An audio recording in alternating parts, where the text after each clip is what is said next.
here I am with the mic, along with the stretching that I've been doing every day. If you saw my last video.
Doing meditations on top of that, which is super simple. When I'm dropping down into a deep stretch, easy to get to that space. Something I was doing last year this time, more guided meditations, writing down my findings and the things that I was seeing in meditation. There's actually a name for the space in between your sleeping state and your waking state where you can receive a lot of information, and that has always been a very potent space for me, and I've always utilized the information that I get then, and writing that down is really important to me as well, along with writing my dreams. And I just know some of you will relate to this, especially if you feel like you are on a healing spiritual journey. I didn't know what I needed to grieve. I think I wasn't allowing myself to understand myself and what I needed to grieve, and I let everything come up and I didn't judge it. I didn't decide whether it was right or wrong. Luckily enough, I have a sister who is so spotted a wild mushroom in the land of the forest.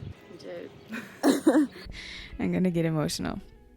So understanding, so loving, so kind that she does not judge me. She has an immense capacity to hold space for people and to be detached. So I very much appreciate that. Not always having to have a reason to cry. It is the solar eclipse season. My dreams have been so chaotic, so intense. For me, that symbolized the grief that I was purging, the healing work that I'm doing ancestrally for my lineage is really important at this time. In this vlog, I'm super excited to talk to you guys about money rituals, financial well-being. Another thing that I was working through in the dream, where those childhood wounds stem from around money. I'm not sharing to have sympathy. I'm just sharing to hopefully resonate with someone who needs to hear this message. If you guys don't know, True is my grandmother's name, actually, on my mom's side. We did not name True after her because she was this perfect human being or a good person. One thing she was honest. She was creative and very intuitive, though she hid that a lot of the time. It is me healing my divine feminine. Divine femininity is not laziness, and it is not me taking life unseriously or being too passive in life because I want to live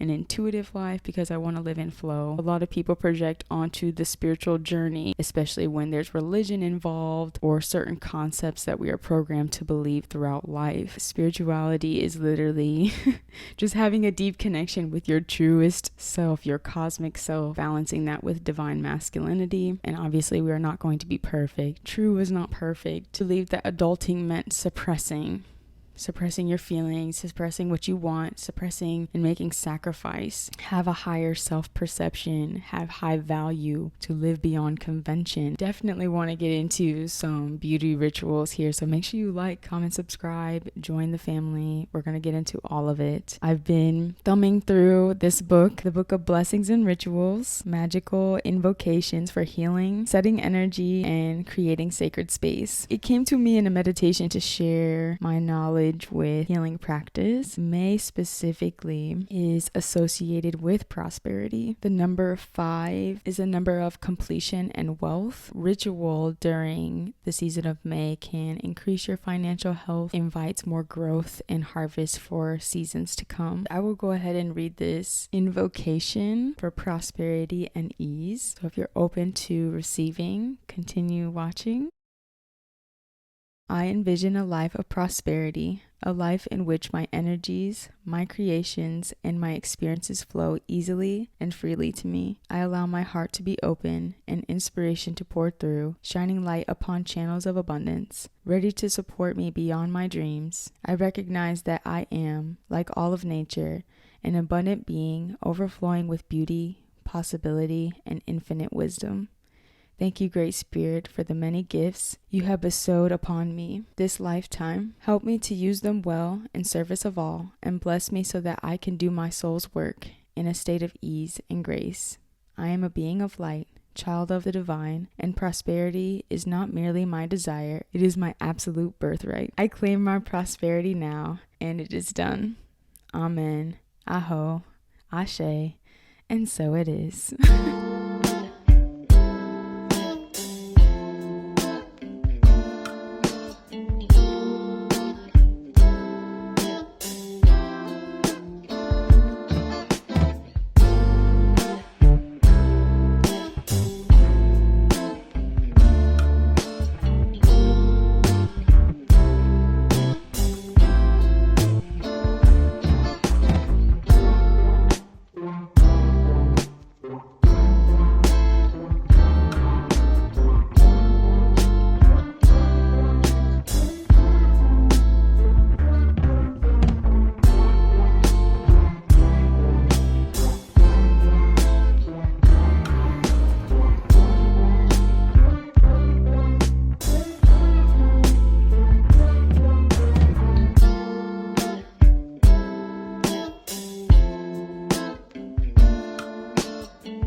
Going to build a prosperity altar to raise the energies of wealth, financial gain. A prosperity altar is a powerful vortex that attracts energies of all wealth and abundance. Put it to the southeast corner of your home or sacred space. So some magical tools that you can use: gather Palo Santo or white sage for smudging, a large quartz citrine or aventurine crystal, tumbled stones aligned to prosperity like natural citrine, aventurine, garnet, yellow fluorite, pyrite, emerald, jade, and green tourmaline, a fountain or chalice of water, perfume or essential oils for wealth, patchouli, basil, cinnamon, orange, or myrrh, 4 or 8 clear quartz or natural citrine points, herbs associated with wealth, basil, cinnamon sticks, or patchouli, which are optional. And I should mention that a lot of this stuff is optional. The magic is always within you. You are the magic. Pieces of currency: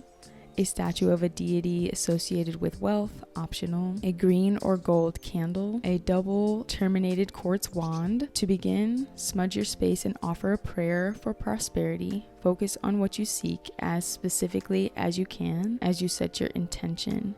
Place your generator in the center of your altar. Bless it as a bringer of prosperity and abundance energies. Give thanks for its work. Place 4 tumbled stones at the corners. Use 4 of the same stones to create balance, or alternate stones to create visual interests. If you would like, cut the corners into cross quarters, placing stones between the 4 directions. Place your chalice in the west, where it will nourish the spirits of the west who bring clearing and purification, along with your perfume or oils. Take one of your quartz or citrine points and lay it at each of the 4 directions, the outermost objects in your grid. Turn the points inward to ensure that the prosperity energy you're raising stays anchored in your space. By turning the points outward, you raise a more general frequency of prosperity that is allowed to extend beyond your space and bless the broader planet. Place any herbs between the crystals, aiding their elemental energy. Next, add on your coins in the western quadrant of your altar, as west governs water and flow. Place your statue at the center or the eastern quadrant to welcome its energy into your space. Then place your candle at the southmost point on your altar and see if anything else calls to be present. It's really important to be as intuitive as possible. Be intentional, set intentions that will benefit everyone.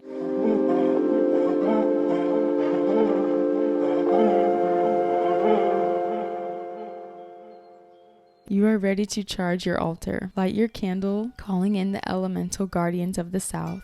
As you gaze at it, imagine the prosperity you desire. Inhabit the depth of that emotion for a moment. How will you feel when you receive your abundance? Let yourself feel it now. With your right hand, extend your double-terminated quartz wand around your altar in a clockwise circle. Set the intention that energy is flowing through you and all your tools, opening a portal for connection to Source or God. Imagine it flowing from every corner of our universe directly to you.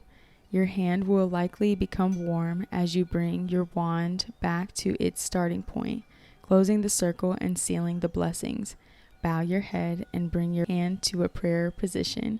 Give thanks for the abundance already on its way to you. Amen, Aho, Ashe, and so it is. Rituals, habits that we implement build up to the success we are seeking in our life, and those small details matter.